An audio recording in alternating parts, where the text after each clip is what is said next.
अस्सलामुअलैकुम, क्या हाल है आप सबका। आई होप बिल्कुल ठीक हैं, खुश हैं और मज़े में हैं। Welcome back to my channel. आपको मैं वही अफ्तारी वाले हुलिये में नज़र आ रही हूँ। उसकी वजह ये है कि अफ्तारी करने के बाद शहजाद के तरावी पढ़ और शहजाद तरावी पढ़ के जब वापस आए तो उतनी तक मैंने रेस्ट कर लिया था आराम से। तो फिर मैंने क्या किया कि बर्तन शर्तन धो के किचन क्लीन कर दिया। उसके बाद फिर शहजाद ने कहा कि वीकेंड क्योंकि स्टार्ट हो गया हुआ है तो चलो बाहर ना राउंड लगाने चलते हैं और चाय पीते हैं। तो वो हम फिर जो निकले 10:30 बजे के, हम लोग 1 बजे वापस आए और इधर ही शारजा में यहाँ वहाँ हम लोग ना घूमते रहे। और खैर ओह ये धोना था, उसके बाद रखना चले बाद में धो लेती हूँ।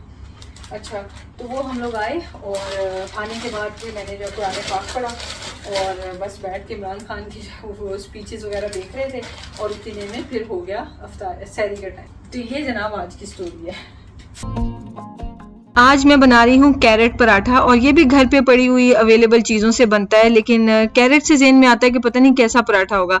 मेरी रेकमेंडेशन पे बना के देखें, बड़े तो क्या बच्चे भी बहुत इंजॉय करेंगे, इतना मज़े का बनता है। और वैसे ये है कि अगर वो रेड गाजरें हैं ना तो वो बहुत ज़्यादा मीठी होती हैं। उनका नहीं मुझे पता कि पराठे का रिजल्ट क्या आएगा, लेकिन ये जो ऑरेंज वाली गाजरें होती हैं ना, इनसे तो बहुत बहुत मज़े का बनता है। खैर गाजर मैंने पील कर ली है और साथ में जो धनिया वॉश करके रखा था इसको मैं काट लूंगी। साथ में हरी मिर्चें भी मैंने फ्रोजन निकाल के रखी हुई थी और जिंजर गार्लिक पेस्ट। इतने इजी सी प्रिपरेशंस है ना पराठों की कि सुबह सुबह ही जो है ना सहरी के टाइम पे बन जाती हैं। लेकिन अगर आपकी बड़ी फैमिली और आप कुछ इस तरह का ट्राई करना चाहते हैं तो ऑब्वियसली एक रात पहले फिर आप उसको प्रिपरेशन करके रख लें। चीजें काट के मिक्स आप अगले दिन करें सहरी के टाइम पे।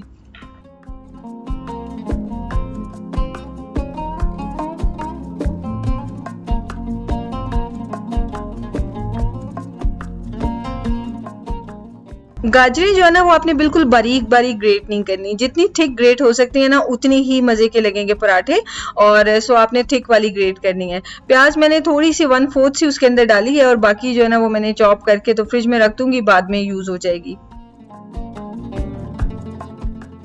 अब मैं इसके अंदर डाल दूंगी नमक और इसके अलावा और कोई स्पाइसेस डालने की ज़रूरत नहीं है। ये बहुत अपने आप में फ्लेवरफुल बनते हैं पराठे और बहुत ही टेस्टी बनते हैं। बस किसी किसी पराठे में कभी मैं ज़ीरा पाउडर डाल रही हूँ या कभी गरम मसाला, मोस्टली सिर्फ नमक और साथ हरी मिर्चें होती हैं और बाकी ये सब्जियाँ अपना फ्लेवर खुद उसके अंदर इन्हांस कर देती हैं पराठे में। तो इसको मैंने अच्छी तरह से मिक्स कर लिया है। गाजरों में जो ही नमक डालते हैं तो गाजरें थोड़ा सा पानी छोड़ने लग जाती हैं, लेकिन वो पानी नहीं छोड़ने की ज़रूरत नहीं है, सारी वाइटामिन जो है वो वेस्ट हो जाएंगे। तो इस वजह से इसके अंदर मैंने ये आटा डाल लिया, इसको मैं गूंदने लग गई हूँ। आटा जो है ना वो मैं थिक गूंदती हूँ ना, काफ़ी मतलब यानी कि क्या कहते हैं सख्त आटा गूंदती हूँ, तो इसलिए मेरे लिए मैनेज करना इजी है। अगर आप नरम आटा गूंदते हैं तो बेहतर यही है कि आप इसको फिर खुश्क आटे के साथ नीड कर लें ताकि आपकी मर्जी की कंसिस्टेंसी हो जाए।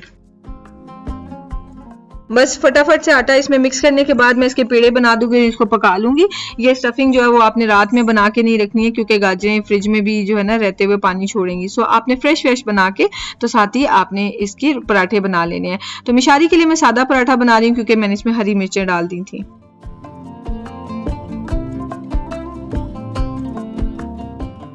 आजकल तो मैं रात में बिल्कुल भी नहीं सो रही हूँ, मैं सारी रात जागती हूँ और एक ही बार सहरी करके सोती हूँ क्योंकि बच्चों की स्प्रिंग वेकेशंस चल रही हैं।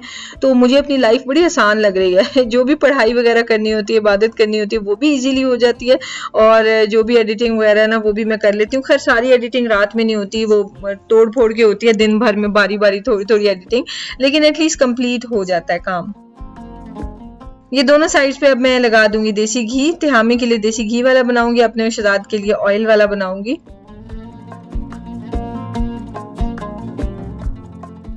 और शहजाद ऑरेंज जूस बना रहे हैं और साथ फटाफट से माशाल्लाह से पराठे रेडी होते जा रहे हैं। अच्छा, मुझे हर साल ये क्वेश्चन आता है और मुझे बड़ा मज़ा आता है रिप्लाई करने में, क्योंकि मुझे लगता है कि शायद पता नहीं हम ही हैं जो इस तरह का काम कर रहे हैं। बट ज़ाहिर है जब आप कमेंट सेक्शन में रिप्लाई करेंगे तो मुझे अंदाज़ा हो जाएगा कि नहीं बहुत से और लोग भी ऐसे करते होंगे। सवाल मेरे से ये किया जाता है कि क्या आप लोग सिर्फ सहरी और अफ्तारी ही करते हैं, आप लोग उसके अलावा डिनर वगैरह कुछ नहीं करते, कुछ नहीं खाते? तो जवाब है कि नहीं, बिल्कुल भी नहीं। सहरी जो है ना वो हमारे हिसाब से, ठीक है, मैं कोई न्यूट्रिशनिस्ट नहीं हूँ कि मैं सबको बताऊँ कि ये परफेक्ट सहरी है। हमारे हिसाब से इसमें मैक्रोज सारे पूरे होते हैं, तो हमारी परफेक्ट किस्म की ये सहरी है, ठीक है। और उसके अलावा कोई ज़रूरत नहीं होती इफ्तारी में। फिर इसलिए मैं थोड़ी सी गड़बड़ कर सकती हूँ कि मैदे की चीज़ें भी बना लेती हूँ और फ्राइंग भी कर लेती हूँ, और हम वो खा लेते हैं। तो आप देखें 4 रोज़े हो गए हैं, बिल्कुल भी ना तो कोई ब्लोटिंग के मसले आ रहे हैं, ना फिर वेट गेन के मसले आ रहे हैं, बिल्कुल वेट मज़े से कंट्रोल में है। तो बाहर की एम्प्टी कैलोरीज खाने से बेहतर है कि घर पे आप थोड़ा सा बना के, ऑयल या मैदा, यही 2 चीज़ें होती है ना, या चीनी जो बुरी लगती है, तो आप बना भी लेना तो मैनेज हो जाता है, क्योंकि कितना सा खा लेना होता है। और हाँ, जहाँ तक बात है डिनर की, तो डिनर हम बिल्कुल नहीं करते, कोई सालन ना तो सहरी में बनता है ना अफ्तारी में बनता है, हम अफ्तारी का ही खाना खाते हैं। और बल्कि कल वाली अफ्तारी शहजाद को इतने मज़े की लगी थी कि शहजाद कह रहे थे कि मुझसे सब्र नहीं होगा, तो मैं सहरी में भी यही खाऊंगा, और मैंने पराठा नहीं खाना। तो शहजाद ने अपने लिए जो जो खाना था वो गर्म कर लिया था लेफ्ट ओवर इफ्तारी में से। उसके बाद ये शाम का मतलब आफ्टरनून का टाइम है कि हम लोग जा रहे थे इफ्तार पे एक फैमिली के घर। तो मैंने चूज करने थे कि कौन से कपड़े पहनूं, तो ये मेरे माइंड में आ रहा था कि ये अच्छे लग रहे थे मुझे।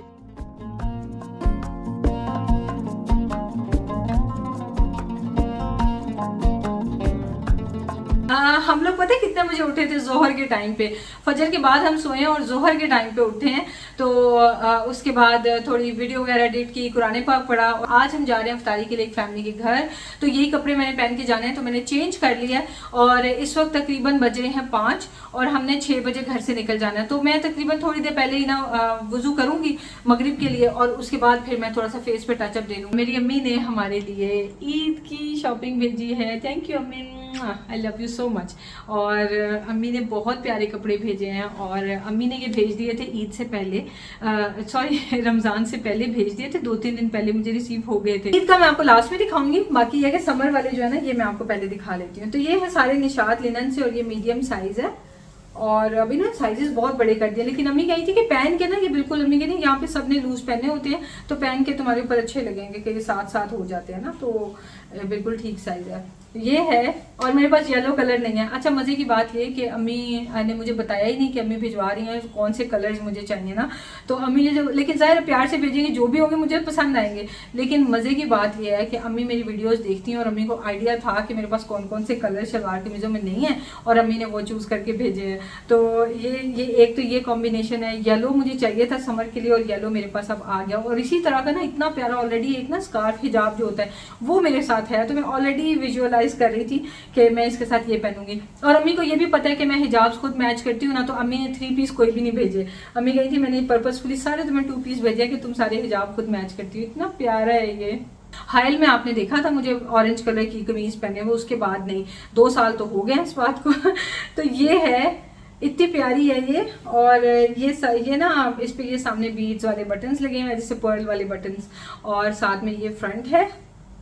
और साथ में ये जो ट्राउजर है ना, इस पे सारी दुनिया जहान के इतने प्यारे प्यारे फ्रूट बने हुए हैं और फ्लावर्स बने हुए हैं। ये बहुत बहुत प्यारा है। और ये नीचे से ये जो है ना इसकी कटिंग, ये मुझे अच्छी लगी है। थर्ड वाला ये है, ये भी मीडियम, सारे मीडियम साइजेस है, लेकिन ये बैगी स्टाइल है। और ये जो स्लीव है ना वैसे थोड़ी नजर आ रही है, लेकिन ये यहाँ तक, आई एम श्योर मैंने भी पहन के नहीं देखे, लेकिन यहाँ तक ये आराम से आ जाए, क्योंकि बैगी है ना तो सारी यूं करके जब पहनूंगी तो शोल्डर्स के नीचे से सारी ऐसे लटक जाएगी, तो फिर स्लीव जो है वो लंबी हो जाती हैं। तो ये है फ्रंट, और ये है इसका बैक पे डिजाइन है, ये मुझे बात बड़े मजे की लगी है। और इसका ये जो ट्राउजर है ना, इसके ऊपर ये सारी एम्ब्रॉयडरी हुई है ब्लैक और गोल्डन। ये इसका फ्रंट है, ठीक है। ये बैक साइड है, इस पे लिखा हुआ है make your own kind of music. ये मुझे इस वजह से ना ये शर्ट बहुत प्यारी लगी है। और इसके साथ भी ट्राउजर है, अभी दिखाती हूँ, लेकिन ये है कि इसको तो मैं जीन्स वगैरह के साथ भी पहन सकती हूँ, बहुत बहुत अच्छी लगेगी, बहुत प्यारी है ये। और इसके साथ ये ट्राउजर का कॉम्बिनेशन है वो मुझे बहुत अच्छा लगा। ये है इसके ट्राउजर का कॉम्बिनेशन, और ये है बहुत प्यारा है ये भी। Last but not the least, ये वाला मैंने ईद पे पहना है। इसका पहले मैं आपको ट्राउजर दिखाती हूँ। ये इसका ट्राउजर है ऐसे, और इस पे एक ब्लैक धागे से स्टिचिंग है, डबल स्टिच, वो डिजाइन टाइप बना हुआ है। और बाकी ये सारा जो फैब्रिक है ना, ये फ्रंट से सारा एम्ब्रॉयडर्ड वाला फैब्रिक लगा हुआ है, ये ऐसे, ये देखें। और ये जो स्लीव्स हैं ये भी एम्ब्रॉयडर्ड वाली हैं, और ये इनका किनारा है स्लीव्स का। और ये बैक साइड से भी ना स्लीव्स एम्ब्रॉयडर्ड है, और बैक जो है प्लेन है और फ्रंट सारी एम्ब्रॉयडर्ड है। तो ये इंशाल्लाह मैं ईद पे पहनूंगी। तो ये तो थे मेरे कपड़े, और बच्चों के मैं आपको दिखा देती हूँ। हालांकि ये मुझे ईद के टाइम पे दिखाने चाहिए, लेकिन खैर कोई बात नहीं। मैं सारी अम्मी की भेजी हुई कलेक्शन एक साथ ही आपसे शेयर कर रही हूँ। ये है दोनों बच्चों के लिए इस तरह की शर्ट, और ये ब्लैक शर्ट है, पैटर्न वाला कपड़ा है, फैब्रिक जो है ना पैटर्न है, और साथ में ये जो बैन है और जो फ्रंट है सारा गला ये मैरून धागे से एम्ब्रॉयडरी हुई है इसके ऊपर, और ये इसकी स्लीव्स हैं। बच्चों के ना मिनी माइनस के देख के मुझे वो टाइम याद आ गया। मैं बचपन में सारे तिहामी के ना कपड़े मिनी माइनस से लेती थी, मेरा मोस्ट फेवरेट ब्रांड है। लेकिन जब मैं इस बार गई थी ना, तो इस बार मैं बच्चों के लिए, मुझे शहजाद ने ही कुछ नहीं लेने दिया था। शहजाद कहते हैं बच्चों के वहाँ से मिल जाते हैं, ना लो, तो मेरा वो शौक वही रह गया। उस वक्त माइंड में नहीं आया कि नहीं मुझे शौक से भी लेने हैं, लेकिन बाद में मैं इधर आके सोचती थी कि मैं एक ही कुछ ले आती वहाँ से। तो वो मम्मी ने मुझे भिजवाए मिनी माइनस से बच्चों के कपड़े। एक ये है शर्ट, और साथ में इसके ये शलवारें हैं ये, और साथ में ये वेस्ट कोट है। ये वेस्ट कोट बहुत क्यूट लगी है मुझे। ये गोल्डन जो तिल्ले का वर्क होता है ना, वो फ्रंट पे हुआ है, और साथ में गोल्डन बटन्स हैं। तो ये इस कमीज के साथ जब बच्चे पहनेंगे ना, तो उसके ऊपर माशाल्लाह बहुत प्यारी उसके साथ कॉम्बिनेशन बनेगा। थैंक यू अम्मी इतने प्यारे कपड़े भेजने के लिए, thank you, love you so much. Normally chimneys कैसी होती हैं, वो ऐसी होती हैं कि यहाँ से धुआं सक करेंगी, और इसके अंदर एक पाइप होता है, ठीक है। मेरी अम्मी के घर में जो लगा हुआ वो ऐसे ही है, उसके अंदर पाइप है, वो डायरेक्ट पाइप बाहर एग्जॉस्ट की तरह हवा भेज देता है। चिमनी का या ये जो हुड होती है, इसका पर्पज़ ये होता है। लेकिन यहाँ पे जो लगी होती हैं उनका पर्पज़ ये होता है कि ये यहाँ से हवा वो धुएं को और गर्मी को सक करेगी और यहाँ से निकालेगी। तो यहाँ से निकल के भी मेरे ऊपर ही आनी होती है, लेकिन उससे ज़्यादा सिर्फ ये है कि इसकी जो है ना वो आवाज़ ऐसी होती है, मैं आपको दिखाती हूँ। ये, और नीचे से गर्म हवा लेके ऊपर से ठंडी फेंकना शुरू कर देता है। तो ये इतना एनॉइंग लगता है, इसलिए मैं ये हुड यूज़ नहीं करती, और एग्जॉस्ट वहाँ जाके लगा हुआ है, ठीक है। तो कहने का मतलब ये है कि यहाँ पे आप कुकिंग करते हो, वो सारी हीट आपके मुंह पे आती है। अब मैं आपको बताती हूँ मैंने आपको सारी डिटेल क्यों बताई। हुड की वजह से ना सारी हीट मेरे फेस पे पड़ती है, और ये देखें कितना ज़्यादा, ये देखें कितना ज़्यादा फ़र्क आ जाता है। और ज़ाहिर है क्या हो सकता है, काम तो करना ही है, लेकिन मेरा ये होता है कि मैं अपनी स्किन की ना बहुत केयर करती हूँ, क्योंकि मेरा नॉन स्टॉप कुकिंग का काम है। तो ऐसे अपनी स्किन ख़राब करके क्या करना है। लेकिन आजकल मुझे दुख लगा हुआ है, तो नॉर्मली क्या होता है कि मैं घर में मेकअप वगैरह रोज़ करके नहीं फिरती हूँ। कभी कभी जोश चढ़े ना तो थोड़ा सा टचअप देने लग जाती हूँ, अदरवाइज़ मोस्टली नहीं करती हूँ, क्योंकि वज़ू वगैरह करना होता है, नमाज वमाज पढ़नी होती है ना, तो इसलिए। लेकिन नॉर्मली ठीक होता है, लेकिन आजकल इतना ज़्यादा ख़राब हो रहा है ना, ये देखें। तो खैर अब मैं सोच रही हूँ कि अपने इधर फेस मास्क, फेस शीट्स वगैरह, कूलिंग, वो सारी ज़्यादा यूज़ करूँ, क्योंकि मेरा ख्याल है हम सभी लेडीज़ का, हर किसी का, इवन जो छोटी छोटी लड़कियाँ भी होती हैं उनको भी होता है कि बस फेस की स्किन की केयर अच्छी होनी चाहिए। तो खैर, तो अब मैंने ये सोचा कि हम जिस घर में जाएंगे ना, उस घर में हमने सबसे पहले तो एजेंसी वालों से बात ये करनी है कि जी ऊपर से कैबिनेट हटवाएं और ये हुड हटवाएं, हमें नहीं चाहिए। उसमें भी ये कि मुझे अपने फेस पे कम मेहनत करनी पड़ती है, कि कॉम्प्लेक्शन मेरा कोई इतना वो नहीं है कि बड़ा कोई गोरा चिट्टा सा कॉम्प्लेक्शन है, लेकिन कम अज़ कम जो है वो तो सही हो ना। तो ये देखिए कितना फ़र्क कैसे लगता है, मैंने इस पर फाउंडेशन लगाई हुई है।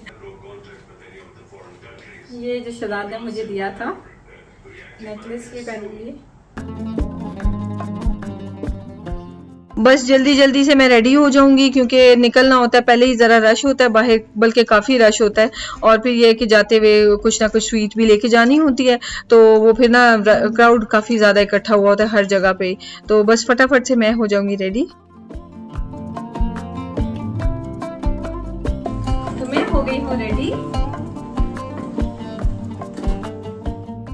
तो केक भी हमने ले लिया और बस हम पहुंचने ही वाले थे, और इंशाल्लाह आपसे मिलूंगी नेक्स्ट वीडियो में। जो इफ्तार है उसका तो क्लिप हमने शौक से सबने बना लिया, उसके बाद हम भूल गए अपनी गपशप में कि डिनर का भी एक क्लिप बना लें।